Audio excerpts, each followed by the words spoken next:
Hello everyone, welcome to another interesting and enlightening episode of the Global Health Pharmacist podcast. I hope you are enjoying the weather wherever you are.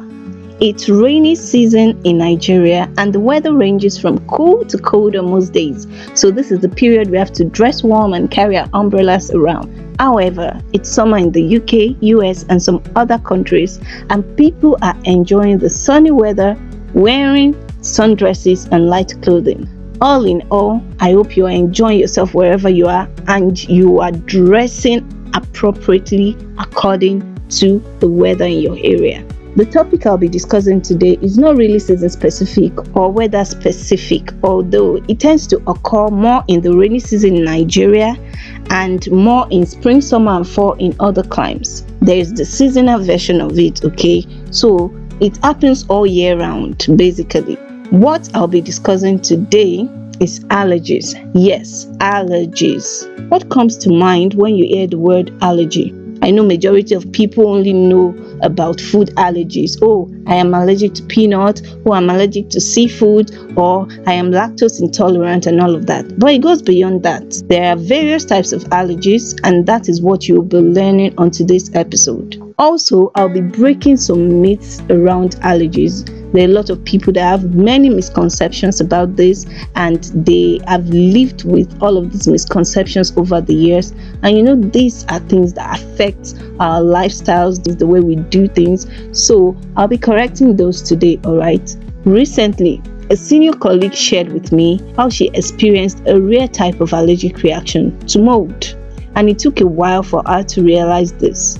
Not long after, I also saw a video on YouTube of somebody talking about how she wasted money and took several medications treating symptoms of the same type of allergic reaction to mold. In fact, she feared for her life. Many people are using medications for allergic reactions that could be prevented altogether by avoiding the specific causes of these allergies, which are called triggers.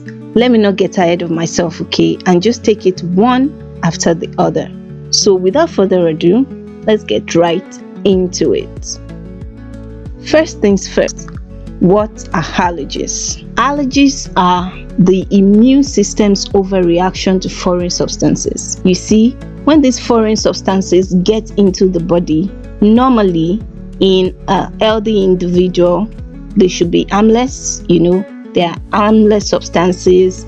They are parts of food, parts of the environment in some cases, so there should be no reaction. But in some certain individuals, they actually react to these things. The body thinks that these substances are harmful, therefore it reacts to get rid of it.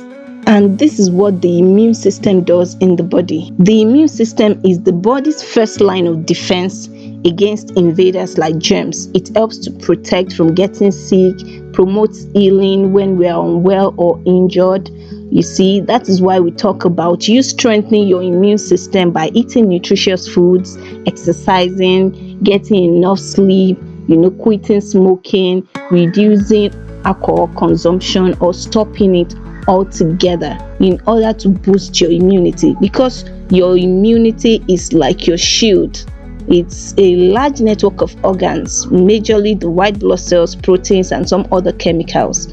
And all of these act together to protect from germs and other invaders. You see, when we have any type of infection, right, the immune system is deployed to fight these infections. It is when the immune system can no longer handle them that we get symptoms that we now have to treat using different medications. I hope you understand that.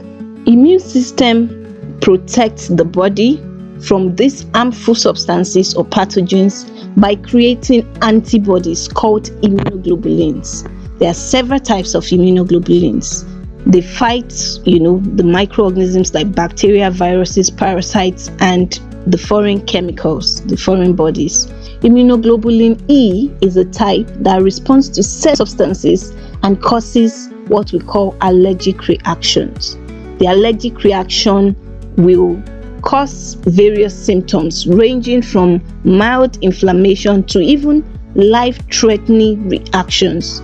There are different symptoms that come with allergies, and there are some that we call anaphylactic reactions. Those are the ones that are life-threatening. All right. What are the substances that people react to that cause allergies? These substances are called allergens. Allergens, okay, and they can range from foods to dust mites to medications to pet danders, hair on animal bodies, that is the furs, pollens from flowers, bee stings, molds, like I told you, that's fungus. And the symptoms that come with these allergies, which are known as allergic reactions, can range from skin rash, itchy skin, sneezing, cough, wheezing, watery eyes, itchy eyes, stuffy or runny nose, swelling of the face, lips, tongues, throat, difficulty in breathing and swallowing, vomiting or diarrhea, even low blood pressure. All of these are allergic reactions that come from being exposed to allergens. So these allergens are what we refer to as the triggers for these allergic reactions.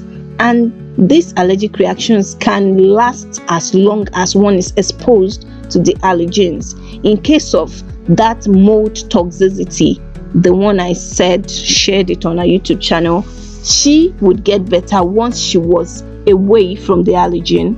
But as soon as she goes back into the house where that mold was, she comes down with the allergic reactions again, which included fatigue, tiredness, stuffy throat, headaches. Those were the symptoms this person was actually experiencing. So what are risk factors for allergies, for allergic reactions? You see, genetics is a particular major one, because if one has a biological parent with allergies, it is possible that the gene for that could be passed to the offspring. Okay. Also, conditions like asthma or eczema could predispose one to allergies. Okay.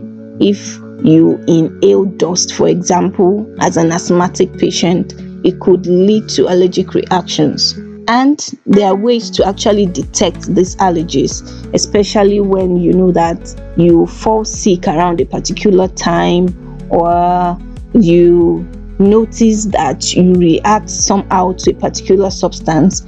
You could do skin tests or blood tests. You could do food challenge tests, okay? But to be sure which type of test to do, you have to see your healthcare provider. And now to treatment of allergies. How are they managed? See, they are usually managed symptomatically, depending on the allergies and the symptoms that one presents with. But I told you the symptoms ranging from sneezing to itches to swelling in faces, noses, throat, and all of that. So it's based on the symptoms that we treat allergies. Majorly, antihistamines are used to treat allergies. There are corticosteroids as well. There are mast cell stabilizers, because the mast cells are the ones responsible for the release of histamine, which is a major culprit in allergic reactions, and also some other inflammatory mediators which are responsible for the allergic reaction. So these drugs stabilize them, reduce the rate at which they produce the substances in the body that trigger the allergic reaction.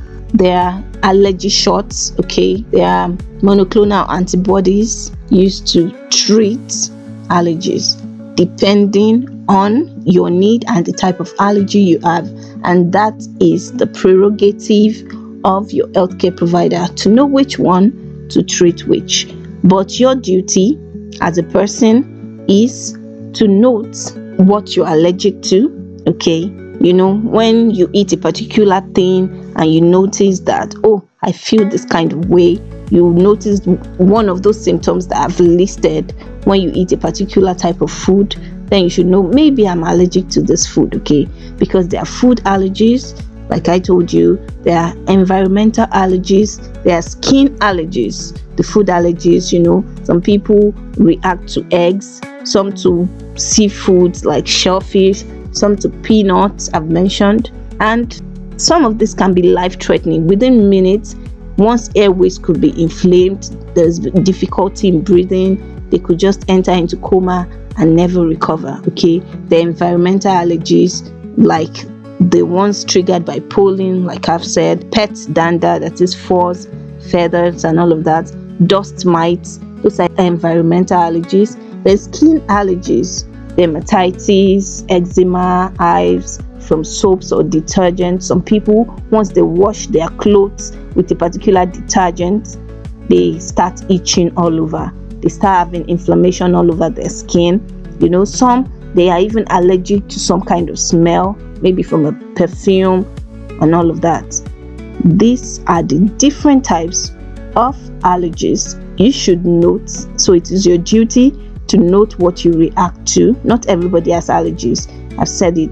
Around 1 in 3 adults have allergies globally. So about 30%. If you're one of those, you should take note of this, all right? The common symptoms, like I've mentioned, are the sneezing, itching, watery eyes, swelling, nausea. But there are less obvious symptoms: the fatigue, the brain fog, digestive issues. They might not be easily pinpointed or connected with your allergies. That is why any feeling of unwellness, if you see your healthcare provider, they can help you diagnose the particular cause of these things, okay, using their knowledge. Then there's seasonal allergies.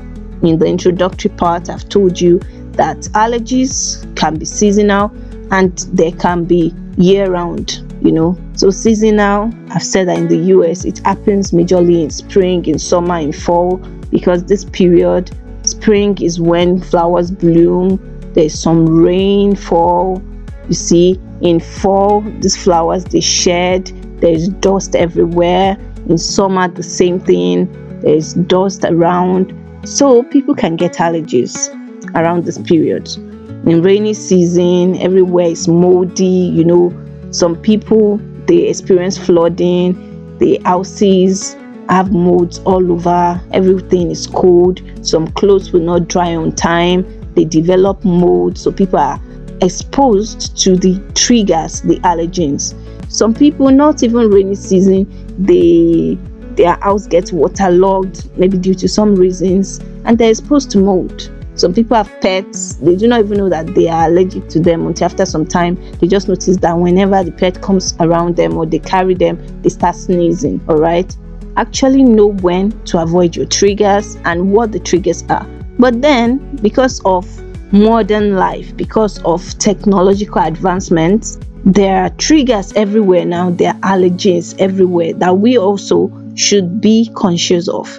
Pollution and climate change have intensified pollen seasons, okay? There are dust and smokes everywhere most times, irrespective of season. There are some ingredients in foods and skincare products that are actually hidden that nobody talks about. That is why the regulatory bodies like the FDA or NAFDAC in Nigeria will insist that all ingredients, at least the important ones or the ones that could predispose people to allergic reactions, be written on labels so that people that may be allergic to these things will know. So there should be no hidden ingredients in food and skincare products. Also, stress and hormonal changes impact immune responses. If immunoglobulin E and histamines are overproduced in the body or not produced enough, it could affect our reactions to these triggers over time. Also, when it comes to drug abuse or misuse and self-medication, we have said it over time, it's not only the fact that it could predispose you to antimicrobial resistance and all of that, but it could also predispose you to allergic reactions. Imagine for people that are allergic to certain medications but do not know it. When they take this medication by themselves without the supervision of a healthcare provider, it could lead to either mild symptoms of allergy or even anaphylaxis, which is very life-threatening. So these are ways that our lifestyle and things in our environment, technological advancement, could also trigger or influence allergies. All right, I've talked about how you can detect allergies by yourself. It's good to track your reactions to things. You could have an allergy diary, okay, where you note symptoms, your food intake, your activities, okay, and you could try elimination diet under supervision, of course, of your healthcare provider. You could try and remove some things from your diet and see if you still have that kind of reaction after. There are also some lifestyle tweaks that you could actually employ to prevent allergic reactions. If you know, oh, I'm allergic to this thing, or this is how I react after long-term exposure to this. You could have HEPA filters, air purifiers in your houses or wherever you are most exposed to these allergens. That is for airborne allergens, of course, your dust mites, your pollens. Then washing of bedding weekly in hot water. That is if you are allergic, to beddings, and you have pets around, or you have dust in your environment. Improve your hygiene practices, okay? Then switch to fragrance-free cleaning products. If you are the type that you are allergic to some fragrances in soaps, in detergent, switch to fragrance-free products, okay? Then there is diet-based prevention. You could introduce allergenic foods early in infants with guidance from your healthcare providers. Like, those kinds of food, people are majorly allergic to, like peanuts, like milk or eggs. Give it to your infants on time so that the immune system will get used to them before they grow old, and the immune system starts seeing these kinds of food as foreign bodies. But if it's the one that you give in little quantities and they react violently, anaphylactic reactions, you may have to stop, okay? That is why you need the guidance of your healthcare provider. And in terms of nutrition, take anti-inflammatory diet, that is, eat unprocessed foods, limit your carbohydrate, take whole grains, eat more fruits and vegetables, okay? This helps the development of anti-inflammatory substances in the body that limit allergic reactions, all right?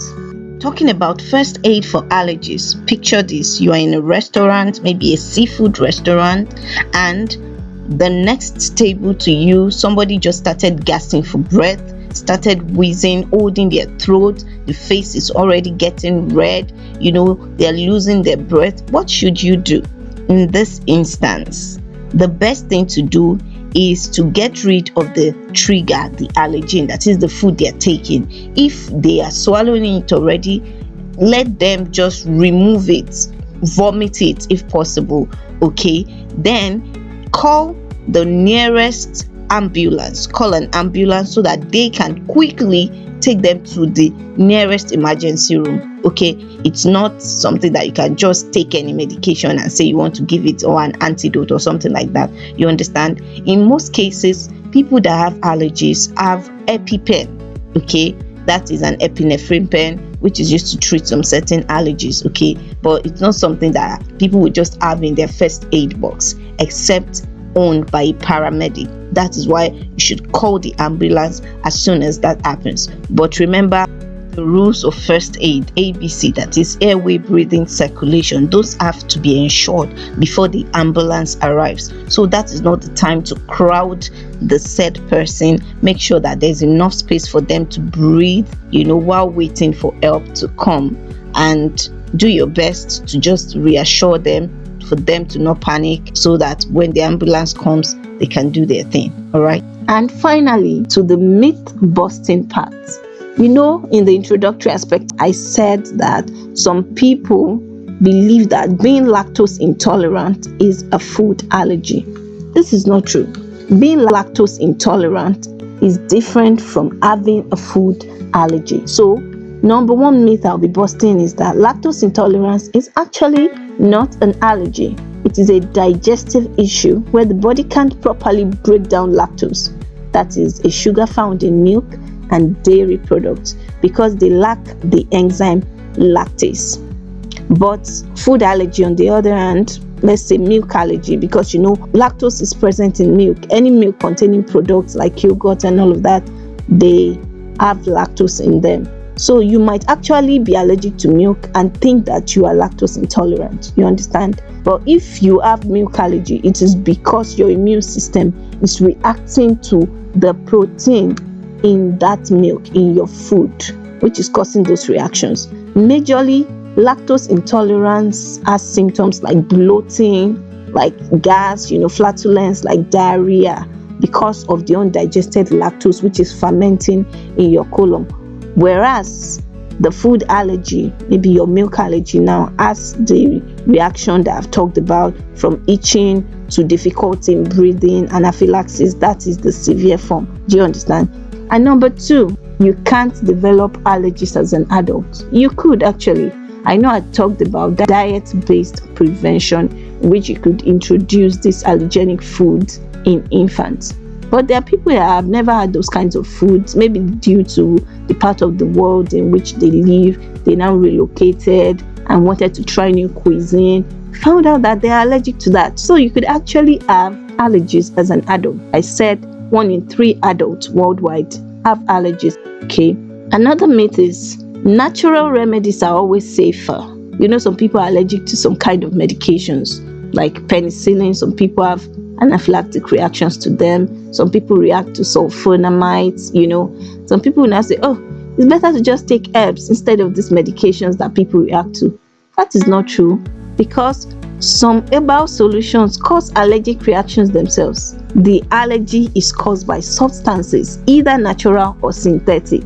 At least the foods that some people are allergic to, they are from natural sources, at least majority, right? So even herbs could cause more severe allergic reactions than your orthodox medication in some cases, because a typical herb will contain many compounds, unlike your food that you are very sure that, oh, this is the content of it, or unlike your orthodox medicine that you can account for the active pharmaceutical ingredient and majority of the excipients. But your herbal solutions, most of them are not standardized, apart from the ones that have been encapsulated, made into soft gels. But the herbal decoctions, the local ones, you cannot attest to or confirm the number of compounds in them. So you could actually have allergic reactions to those, okay?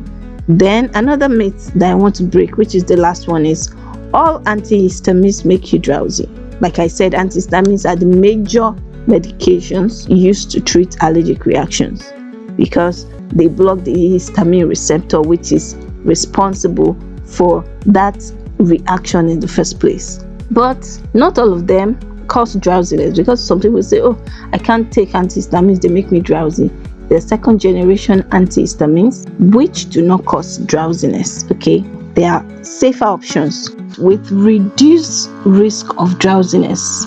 That is, they do not cause drowsiness in as much people as the first generation, okay? Just speak to your healthcare provider, talk to your pharmacist, and they will give you what you need, okay?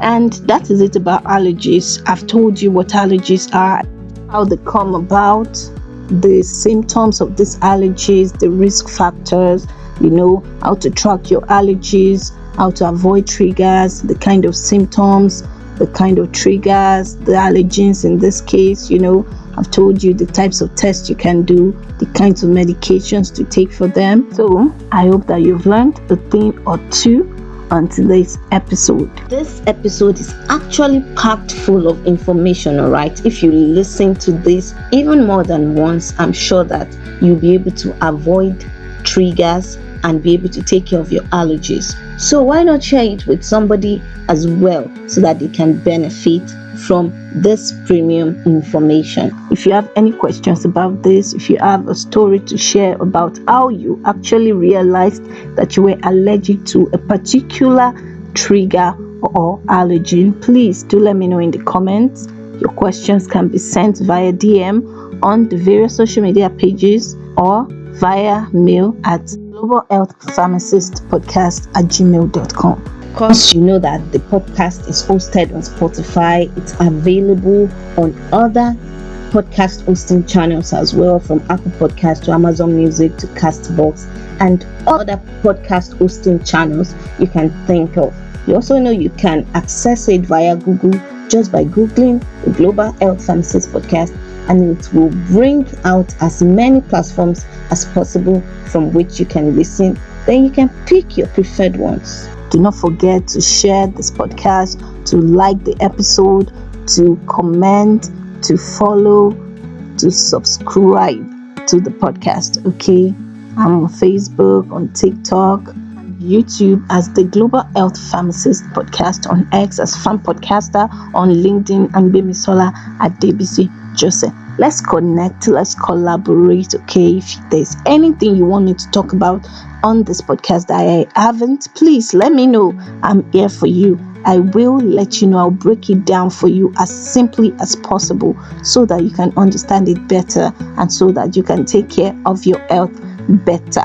Yes, it is your favorite global health pharmacist, Fam G, saying thank you for listening up to this point. Enjoy the rest of your week. Till next time, stay healthy and God bless you. Bye.